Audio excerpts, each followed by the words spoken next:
Hi hello friends, இன்னைக்கு நம்ம இந்த வீடியோவில் நம்ம லோகேஷ் கனகராஜ் டைரக்ஷனில் நம்ம ரஜினிகாந்த் நடிச்சு இப்போதைக்கு ரிலீஸ் வெயிட் பண்ணிக்கிட்டு இருக்கிற கூலி படத்துடைய அப்டேட்டை பற்றி தான் பார்க்க போகிறோம். ஆகஸ்ட் 14 இந்த கூலி இப்போதைக்கு வேர்ல்டு வைடு தேட்டருக்கெல்லாம் ரிலீஸ் ஆக காத்துக்கிட்டு இருக்கு. எப்படி பார்த்தாலும் இன்னும் ஒரு 3 வீக்ஸ் தான் இருக்குது நம்ம இந்த கூலி படத்தை தேட்டரில் பார்க்குறதுக்கு. ஏன்னா நம்ம லோகேஷ் கனகராஜ் என்ன மாதிரியான ஒரு சம்பவத்தை பண்ணி வச்சிருக்காரு அப்படின்னு சொல்லிட்டு தெரியல. நாள் நெருங்க இந்த படத்து மேலே இருக்கிற எதிர்பார்ப்பு இன்னமுமே அதிகமாகிட்டே போகுது.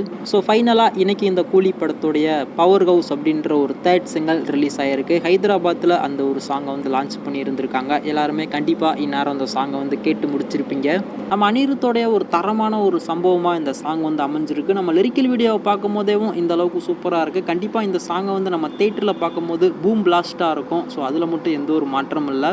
ஏன்னா நான் ஆல்ரெடி சொன்ன மாதிரி எந்த ஒரு ஹைப்புமே இல்லாமல் தான் அந்த படத்தை போய் பார்க்கணும் அப்படின்ற மாதிரி நான் வந்து சொல்லியிருந்தேன். ஆனால் நம்ம அனிருத் வந்து சும்மா இருக்க மாட்டேங்கிறாரு. இந்த படத்தில் அவர்கிட்ட இருந்து வரக்கூடிய ஒவ்வொரு சாங்குமே நம்மளை மேலும் மேலும் ஹைப் ஏற்றி விட்டுக்கிட்டு தான் இருக்குது. ஏன்னா ஃபஸ்ட்டு இந்த படத்தில் இருந்து சிக்கிட்டு சாங் வந்து கொண்டு வந்திருந்தாங்க. அது ஓரளவுக்கு கொஞ்சம் வைப்பாக இருந்தது. அதுக்கப்புறமா மோனிகா அப்படின்ற ஒரு செகண்ட் சிங்கிளை கொண்டு வந்திருந்தாங்க. ஒரு குஜாலான ஒரு வைப்பாக அந்த சாங் வந்து அமைஞ்சிருந்தது. அதுக்கப்புறமா இப்போ இந்த பவர் ஹவுஸ் அடித்து விளாசி வச்சிருக்காரு நம்ம அனிருத். இன்னும் படத்தில் என்ன மாதிரியெல்லாம் பண்ணி வச்சிருக்காரு அப்படின்னு சொல்லிட்டு தெரியல. அதை நினச்சி பார்க்கும் போதே ஒரு எக்ஸைட்மெண்ட்டாக இருக்குது. அந்தளவுக்கு ஒரு பயங்கரமான ஒரு வரவேற்பு இந்த பவர் ஹவுஸ் அப்படின்ற இந்த ஒரு தேர்ட் சிங்கிளுக்கு வந்து கிடச்சிருக்கு. கண்டிப்பாக நீங்களுமே இந்த சாங்கை வந்து கேட்டிருப்பீங்க. உங்களுக்குமே இந்த சாங் எப்படி இருந்துச்சு அப்படின்றத கமெண்டில் மென்ஷன் பண்ணுங்கள். இன்னும் அடுத்த ஆகஸ்ட் 2 இந்த படத்துடைய ட்ரெய்லருமே நமக்காக காத்துக்கிட்டு இருக்கு. அது எப்படி இருக்க போகுது அப்படின்னு சொல்லிட்டு தெரியல. ஸோ வெயிட் பண்ணி பார்க்கலாம் இந்த கூலி படத்துடைய ட்ரெய்லருமே எப்படி இருக்குது அப்படின்னு சொல்லிட்டு.